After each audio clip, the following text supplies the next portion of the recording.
The O'Reilly Factor, the #1 cable news show for 13 years running. Thanks for staying with us. And Bill O'Reilly and his legal segment tonight. Awful story out of Southern California that comes with a viewer warning. Lutheran preschool in Carson, a suburb of Los Angeles, closing this week after parents learned of alleged sexual activity between 4- and 5-year-old children. Father of a 4-year-old involved said this.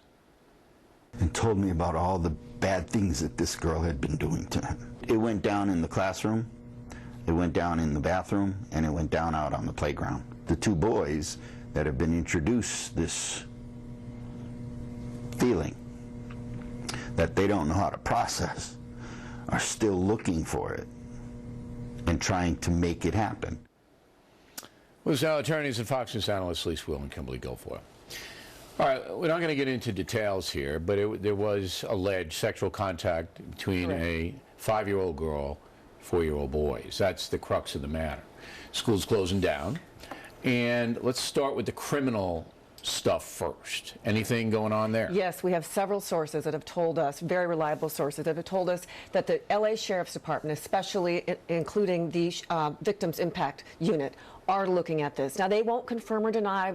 They're not telling us on the record that they're actually investigating, but our they should tell us on the record whether they're investigating. Shouldn't they, Guilfoyle? I mean, you're a former prosecutor. Yes. Shouldn't the LA Sheriff's Department go on the record as saying they're looking into possible criminal charges here? They should. They will. They're just choosing not to do so right now, I think, given the public nature of this offense and the allegations, especially involving children. It involves the SVU Special Victims Unit of the Los Angeles County Sheriff's Department, which will coordinate with the LADA's office. And it wouldn't be against the children. They're just too young, but it would be negligence and that criminal more negligence. Than negligence, right. It would be child abuse. That these, allegedly, and we're looking at the civil case as well. Sure. Allegedly, this school knew about these actions as far back as June of 2012. That's a long time, and they were trying to hide this from Well, how their do we parents. know that's true, though? That's just lodged by a lawyer who is trying to sue the school. But they have to have some basis of fact to at least make those assertions. So those are the allegations Why do they have to have basis? Here's the lawyer who's representing, what, 6 children? Right, because... So far. Well, you say they have to Owen. have some basis of that. You can't just put false statements in a pleading. You have to have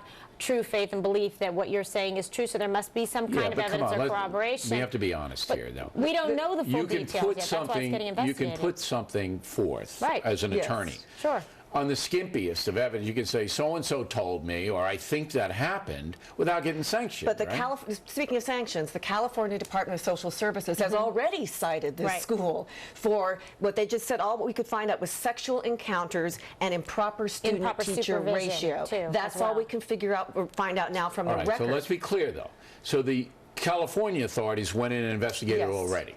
And they found that this school, religious-based, wasn't supervising the children properly because they didn't have enough teachers on the ground.